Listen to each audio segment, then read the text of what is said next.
Counselor? There's a raccoon stuck in the vending machine. That's so annoying. I wanted a snack. Welcome to Trail Mix. Our mini episodes from Camp Counselors podcast. Each week, the stories come from you, our Camp Shady Birch campers. We want to hear your juicy gossip, Top secret confessions, embarrassing and scary stories, and sprinkle in our sage counselor advice. Trail Mix is for the campers. And God, do we love ya. Hey, happy campers! Welcome back to Trail Mix. This is our mini episode where we read listener-submitted stories brought to you by listeners just like you. Thank you. Welcome back to another glorious day here at camp, brought to you by us via you. So thank you for your service. We salute you, and that's that. Well, That's that. I want to salute someone. Who would you like to salute? I had a very interesting DM. Okay. And I'm really excited about it. Go off, King. Someone very funny and very cool reached out to me that I am trying desperately to become friends with. Okay.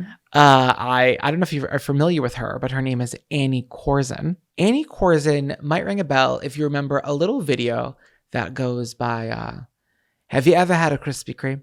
Have you ever had a Krispy Kreme? Have you ever gone to Krispy Kreme? Was it crispy? No. Yeah, right. Little Miss Krispy Kreme herself. I love that. You actually bought me her book for Christmas. I did. And I still have to read it. She published a book about her life because she's a very fascinating woman. She's like, I believe she's in her 80s. She actually was on an episode of Seinfeld back in the day. She's been an actress forever. I believe she's going to have a very colorful life. And something about her energy when she's out to eat. She loves a margarita. She loves a chips and a salsa. She just is very eccentric and colorful. And she's so lovely. The videos I see of her is like when people come up and meet her and like want to make a video, she's literally like, get the phone out. Here are lovely people. What's your name? What's your story? And like chats it up with everyone. She's a chatty Cathy for sure. So I think she must have seen one of my videos on like her Instagram. And then she went to like message me and saw that I already messaged her. And she was like, hi, Zachariah. Saw that you messaged me. Curious what you posted above because like the stories disappear after 30 days. Yeah. So it went as a message to her, but really you were posting the book that I bought you for Christmas and tagged her in it. Yeah. And she was like, oh my God, your videos are so funny. I'd love to connect. She's like, do you use email or are you too cool? So now we are email pen pals. Oh, I love that. I know. That's so like old school, but not fully old school, like pen and paper, but it might as well be. I love an email chat. I haven't received an email yet, but this just happened. And I believe that she's very busy. And I was like, oh, we should get lunch because I know she's from the Bronx, but she lives in LA now. So she does? She does. But like, it is like my life mission to make this woman my best friend. Oh, I thought she was in New York. Well, we're going to be in LA soon. I know. And I want to like just like hug her and just sit down and have a quiet, hysterical lunch with her. Bring the book and have her sign it. Oh, I absolutely will bring the book and I'll probably read. And the book is like, not to be fresh, it's like very short. Yeah. She has things to do. Yeah. It looks like an easy read and it's going to be something that really sticks with me. So I'm just like really excited because she's such a funny woman. Well, I just looked her up. She's 86. Okay. Her birthday is November 8th. You have to get a picture with her outside of Krispy Kreme. I just want to like, I don't know. I've just like always like something about her. I just think that she could really like teach me some stuff about life and about comedy and just living authentically.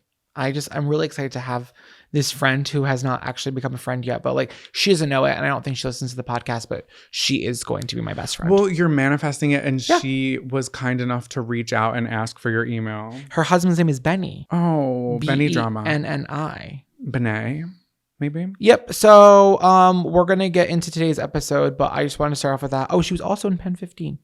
Oh my God, was she? She was for one episode.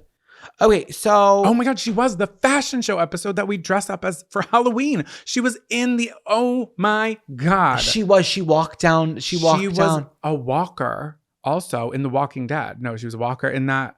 Wow. She's just like, I love that. She's been everywhere. She's kind of like the original Trisha Paytas, but not at all. Yeah, no, but I think less problematic. But, yeah. Speaking about non-problematic people, we have a non-problematic episode today. I haven't really double read mine, so that could be false advertising, but we're going to do it anyway. So I've got a story about one camper's evil yet successful revenge at the office holiday party. Oh, I have a camper's West Side Story with a stinky twist. And I've got a camper who ended up running a messy, intimate wedding for complete strangers. Oh my God, let's get into it. This is a really big secret. Thank God we're on a body of water. This is Confession Canoe. Welcome back to Confession Canoe. If you have a confession, you just got to get off of those big boobs on your chest. Wow. What? Stop. Don't judge me. I'm not. I'm just trying to follow. Don't be a follower either. Okay. You can send it in to us at campcounselorspod@gmail.com. Here we go. Happy late Christmas, campers. Happy late Christmas, Ron. In the spirit of a holiday corporate parties and cheap, thoughtless corporate gifts for the hardworking employees who get thoughtless gifts from supervisory overlords. My God, there's some resentment in here. There is. I was reminded of a time when I worked my first graphic design job. Mm-hmm. The job itself was great, and my fellow employees were amazing, and I'm still friends with most of them today. So I'm going to take you back to Christmas of 2011. After dealing with these horrible corporate supervisory perverted overlords who never missed an opportunity to make sexist, underhanded comments towards the women in the office, Ew. I was over it. Oh, Good 100%. for you, camper. God. Report. Fuck off. Also, I was leaving the company that following February as I was getting married and moving due to my husband being in the military at the time. So I had heard all about the gastrointestinal havoc that sugar-free Haribo gummy bears had caused. Do you know what that is? Like the gummy bears, sugar-free, everybody was shitting them out, I guess. Yeah, you told me about this. That sugar-free candy makes you go to the bathroom, which I'm like, hello, good. It's like two birds, one stone. Yeah, but something about the sugar-free gummy bears in particular, maybe the fact that they're mixed with gelatin, I don't know. But everybody go look up some comments on the reviews on Amazon. They're Mount Vesuvius worthy. I got creative one night. I ordered on Amazon a 5-pound bag along with some pre-popped popcorn and fancy cellophane gift bags and festive ribbon. I like where this is headed. When it arrived, I got straight to work. I melted down those sugar-free demon bears in a saucepan over the stove while stirring. I was maniacally laughing the entire time. I'm picturing like ease my ass, knowing what was about to happen. The melted down sugar-free demon bears were the evil glue as I made festive Christmas-themed popcorn balls. Each one of the supervisor misogynistic overlords received a gift of up to 5 large popcorn balls in red and green cellophane-tied bags with gold ribbon. As soon as they were passed out, they couldn't help but dive right into my popcorn balls. My inner evil villain was smiling and repeating "excellent" while tapping my fingers together like Mr. Burns from The Simpsons. Before 5 p.m., those men were racing as fast as they could to one of our one and only bathrooms that was equipped with only 2 toilet stalls. Watching them fight over it was hilarious. Oh my God, it happens that fast? Yeah. I've never had them. Yeah, it like shoots right out of you. It makes you feel sick. And since it was a corporate potluck, they chalked it up to food poisoning. Oh no, not the caterers. Well, I don't think they would have thought it was the popcorn balls. No, I wouldn't have thought That's ever. actually genius. It Camper. really is. And then the caterers are like, oh my God, I'm going to lose my job. But the cherry on top was the rumor that our boss, we'll call him Mr. X, shit his pants in his new BMW that he always bragged about on his way home. Probably. I never felt so much satisfaction in revenge in my entire life. After Christmas, I heard they were all complaining of heavy stomach cramps and diarrhea that lasted for a couple more days. Even remembering this corporate Christmas brings an evil smile to my face. So with that, I will leave you my confession here on the lake. Signing off, the corporate princess without pants full of poo in cabin number 2. I love our campers who have just like sassy revenge stories. No, yeah, you're not poisoning anybody, but you're like Cleanse. you're cleansing them. Technically, you did them a favor, but you did it at the holiday party and you did it on my birthday. I too have a confession, Canoe. Well, let's get to confessing. Okay, so dear Zachariah and Jonathan, My boyfriend and I have been fans of yours since old Eloise graced the Instagram stage. I know, I miss doing the Eloise bit, but There's a lawsuit. for legal reasons, we literally cannot use that filter. And it's not our fault. It's between some other parties. So, Ew. What's wrong with your dog? Oh, he doesn't do the stairs. Come here, Eloise. Turkey's the only thing that'll get him to come. Ew. Is he a service dog? Eloise. Sorry. No, he's a Pisces. That's my Eloise. And Splash Mountain's closed. Closed. Ew. Is he good? Yeah, he's just excited to meet Mickey.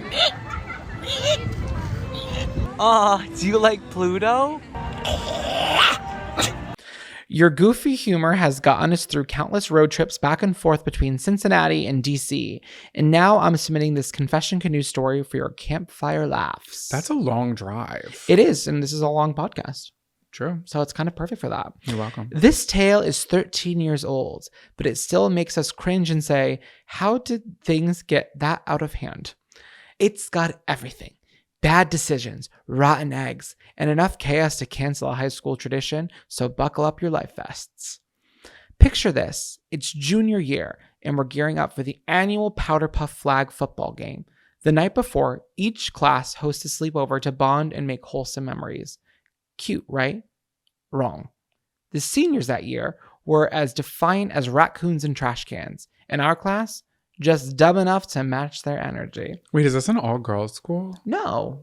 Isn't Powder Puff only Well, they was women? Well, yeah, but like our school too had it's like an annual like one-time thing. It's like every class has like girls that will participate in the Powder Puff. Oh. It's not like a league, it's more of like a Okay. once a year kind of thing. Maybe Got that's what it. I'm assuming. That's what like Dartmouth had. Okay. So we're hanging out at our host's house when the seniors rolled up, drunk and ready for war. Uh-oh, here comes trouble. Hide the alcohol bottles, Christina, because they're going to take it. Armed with rotten eggs, they launched a sneak attack. We retaliated with water balloons. Hold on. How does one acquire rotten eggs? I Or do think you just buy them 2 months in advance in anticipation of? Probably this is a tradition of the town. They knew when it was on the calendar.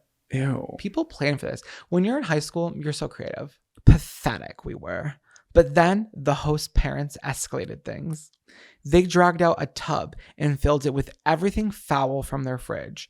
Mustard, relish, mayonnaise, and whatever unholy concoctions they could find. We were grossed out. But hey, they're adults.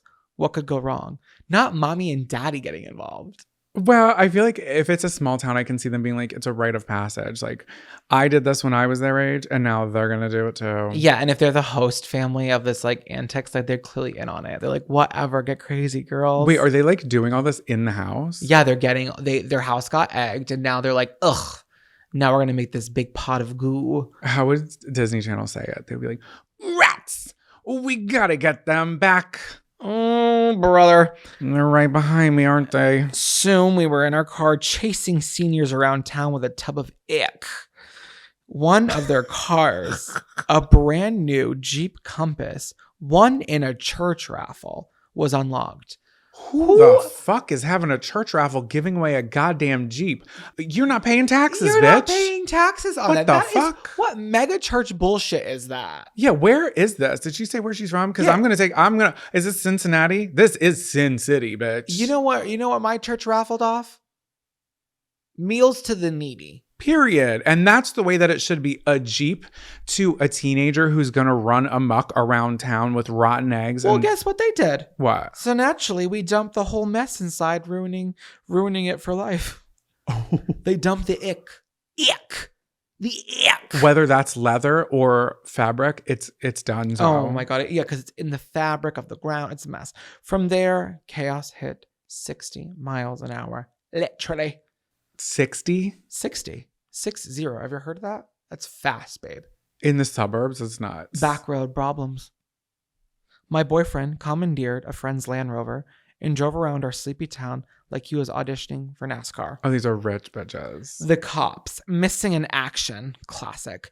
Even the 7-Eleven cashier who sold us 10 cartons of eggs and 5 gallons of milk at midnight didn't even flinch. The carnage continued for hours. Eggs splattered on the road, silly string plastered to the mailboxes, and one senior allegedly ran over a junior with her car. Oh my God. They were fine, ... we think. So wait, is that for real? Probably. Things get crazy on prank nights. My God. By 3 a.m., my friends and I retreated to my house, feeling both victorious and slightly concerned for school the next day, and if we would survive the game, knowing what our competition were capable of. Because like football is like combat. Are they in the same school? So it's juniors versus seniors in the And same probably, school? yeah, and probably freshmen versus sophomores. It's like a Okay. whole, every like grade has a team. Oh, And it's the girls because it's Powder Puff. got it.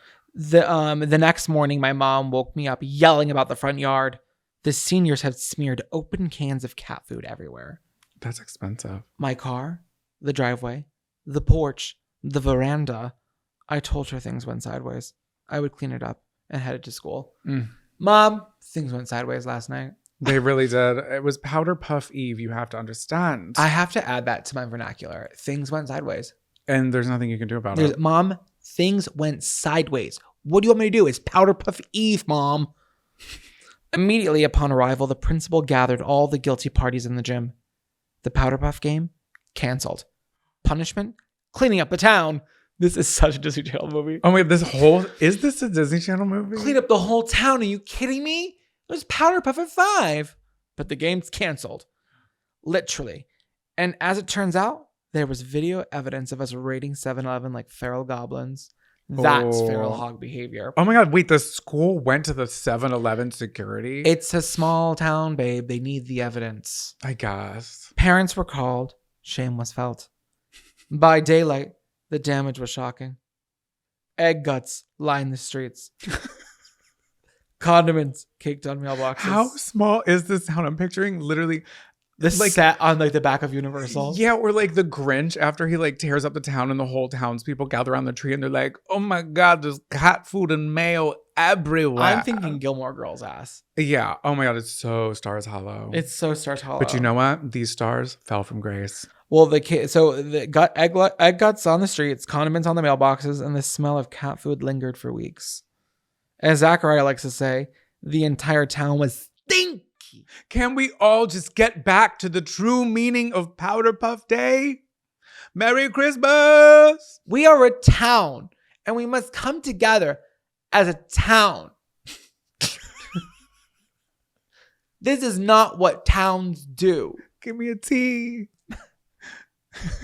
But after hours of scrubbing the egg gut town, in a good rainstorm, the town was restored.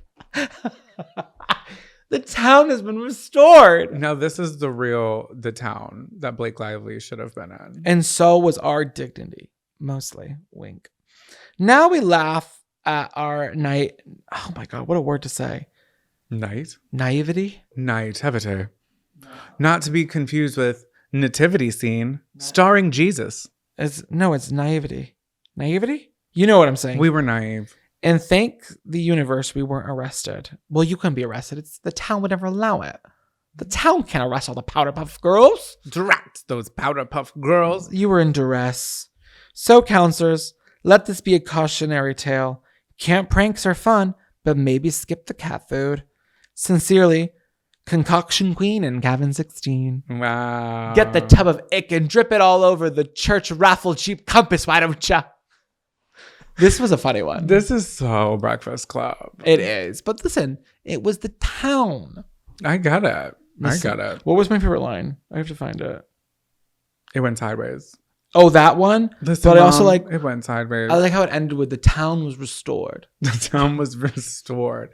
They needed a couple good rainfalls. Yeah, they of did. course. But damn, they canceled it. Sucks for the seniors. They were really the butt of the joke because the juniors were like, hey, we have next year. Do you remember Brett Newstrom that we went on that Mexican trip with? Yes. To for Patron. Should I have said Mexican trip? Can you say that? Well, it was a trip to Mexico. I just didn't like the way that came out of my mouth. It was a trip to Mexico. I don't know why I didn't like that. I felt like I said something bad.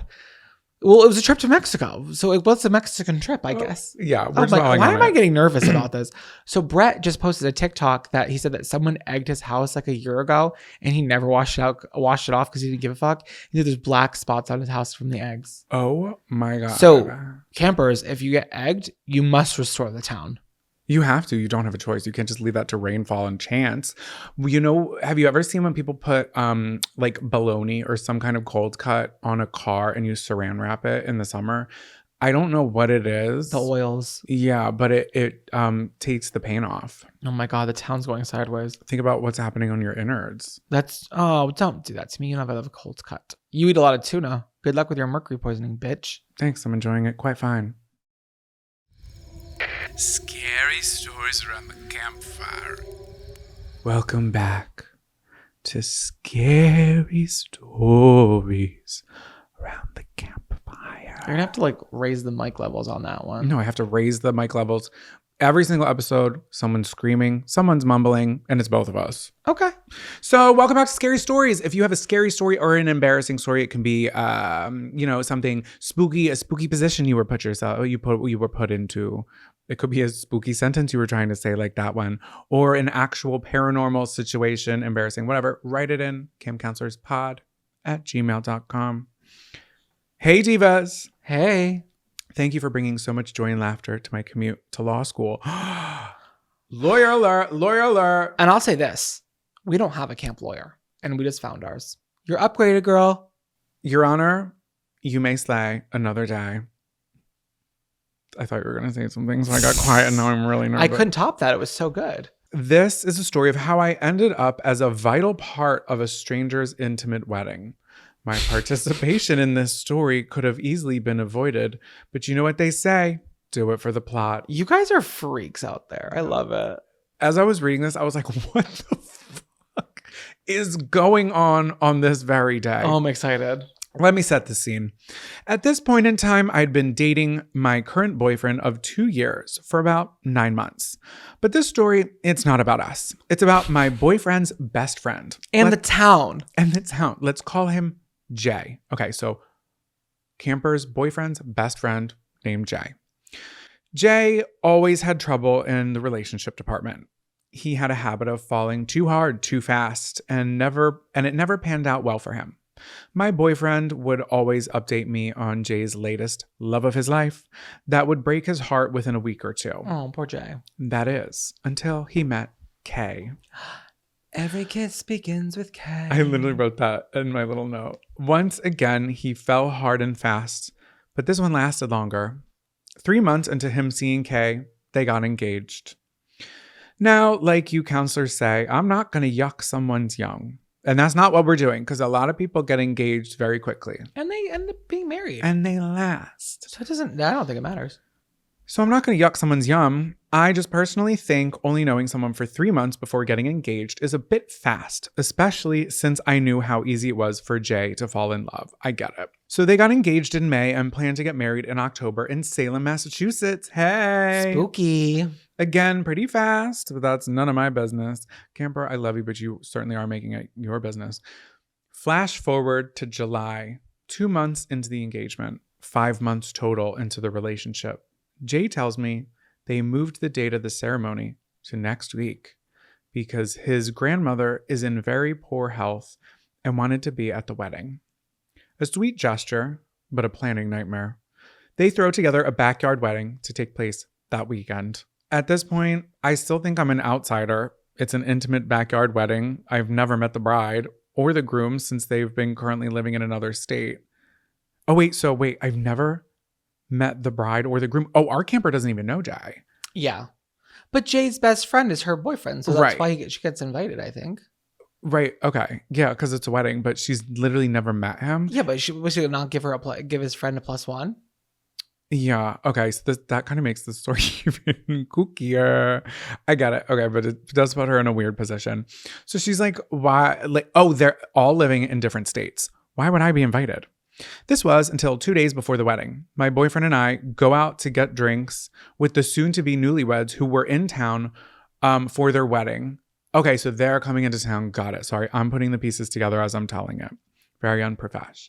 After a few too many beverages, I suddenly accept an invite to their wedding. The morning of the wedding, my boyfriend tells me that we need to go to the wedding venue, aka the grandmother's house, 5 hours before the ceremony to help set up. Oh my God. It's like, don't make your wedding my problem. Don't. I'm a guest. Why am I putting down tables and chairs? I don't even know you. Oh my I God. hate that. And oh my God. bringing don't a even- gift. No, the gift is me putting down these chairs. Yeah. Where's the rest of the family? Yeah, exactly. You don't even know these people. Where are they? When we arrived, we walked into a scene that is forever burned into my memory. Half a dozen family members gathered around the grandmother laying on the couch with a priest reading her last rites. Oh my God. No, Nana's dying the day of the wedding. What the hell? They all turned to look at me, a stranger in their family's home, dressed for a wedding. I felt sick, but gave a small wave, saying, "Hi, nice to meet you." The next few hours consisted of arranging mix-matched lawn chairs, stapling red felt to pieces of cardboard to make an aisle, and trimming branches off the tree they were getting married under. I was a hot mess at this point. My sweaty feet were sliding around in my heels. She's wearing heels doing this. My curled hair became frizzy beyond measure. My makeup had already dripped off of my face. When it's time for the wedding, I take my seat in the very last row to not draw attention to myself. But that turned out to be hard to do since the audience only consisted of me and Gam Gam, who was propped up in her wheelchair with a blanket. So is Gam Gam, what was the thing before? Was she going to die? She's still alive? That's why they had to rush it. I think Jay's parents, my assumption is Jay's parents called him and were like, "Hey, Gam Gam, not doing well. I know you were getting married soon, but let's speed it up because Gam Gam wants to be there." So is Gam... Okay, I need to finish the story. I'm sorry. I know, but it's also like, who's making that decision? Does Gam Gam really want to be there? Is she Gam Gam- coherent enough to understand what's going on? Or is everybody running around sweating on their heels for what? For Jay's parents' sake? If she's that close to the pearly gates, maybe she should be inside. And maybe, just maybe, Gam Gam can watch from above. I don't know. You know? Yeah. Period. Was that mean? I don't know. I don't care. Everyone else had walked down the aisle during the beginning of the ceremony. So everyone else is included, I guess. At the last minute, I was asked to do one last thing. Play music. Dutifully, I accept this task. I held the bride's phone with a Spotify playlist open in one hand and a tiny Bluetooth shower speaker above my head, ready to play as they walk down the aisle to the music.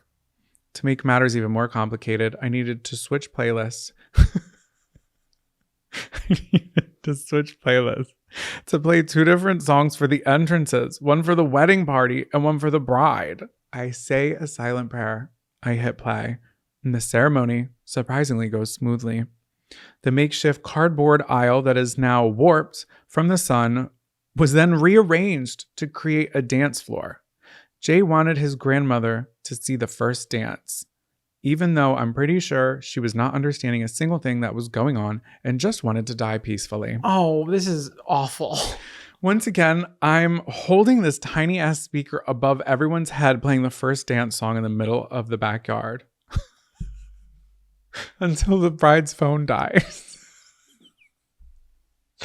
The first dance. Oh no. Oh no. You know it was a Kenny Chesney song. And then the speaker, the phone dies, speaker goes, doo-doo-doo. JBL asks, "Girls, why didn't we charge anything? Hello." For the reception, we were all supposed to drive to a banquet hall while the bride and groom went to take pictures. At this point, I'm starving, and I know that cocktail hour, cheese, and crackers will not hold me over. I'm sweaty, my head is pounding, and I haven't eaten in 10 hours. I tell my boyfriend that I need to pull into a Chick-fil-A, and I fiercely shove Chick-fil-A deluxe sandwich down my throat, wash it down with 2 Excedrin migraine pills, and a large Diet Coke. Oh, that sounds so good. It really does, and I don't even eat chicken. Before getting back into the car to continue to the reception, where I ended up throwing up in the bathroom from dehydration before an hour and a half ride home. It was the longest day of my life. Gam Gam lived for another 2 years. Fuck off. Wait, Fuck off. Wait, that is so funny. Cam lived for 2 more years. Bitch. Oh my God. That's crazy. She said, guess she was just having a rough day. Same Gam They Gam. called a same. priest. She's like, bitch, I have a sinus infection. I'm chilling. Oh my God. Signed, the makeshift wedding DJ crafting a funky playlist in the dance hall. You are a good person. You are a good person. Oh my God. You did too much to have met that person the day before. If there was above, there was beyond it. And you went there. I want to go the distance, Todd. Is that The what she said? distance on this. And you went the distance. You went the distance. Oh my God. You're Hercules. amazing. Honestly, Gam Gam having 2 years was the best part though. That was wild. And I just see she's like bundled up in a blanket cocoon in her wheelchair, watching that first Kenny Chesney dance. On a cardboard walkthrough. Yeah. And you know that it sounds weird. And the heels, Mama's heels, are puncturing right through into the grass. Puncturing. My God. That was a great story. Thank you so much, Camper. That was great. Camper, if you have, because I think this one came through our website and you can't send pictures. If you have pictures from that day, please do not hesitate. We won't share it. We just want to take a peek. Okay? Yeah, please email us his pictures. Yes. Wow. What a great episode. You guys have been killing it with the trail mixes. Off to a good jump. So anybody who wants to write in, make it good. Yeah, that's the last trail mix of January. Yeah. Oh my God. And the last trail mix of your 20s. I know. Zachariah's birthday's next week. Woo woo! It'll be a birthday trail mix. Yes. One to remember forever. We'll never forget it when So we're if here. you'd like to be a part of the show, Jonathan. Sorry. So if you'd like to be a part of the show, you can submit your stories to campcounselorspodcast.com or campcounselorspod@gmail.com. And please rate and review our show 5 stars and share it with another friend to continue to grow the camp. We love you so much. We'll see you Wednesday. We'll see you next week. And with that being said, Lights out, campers.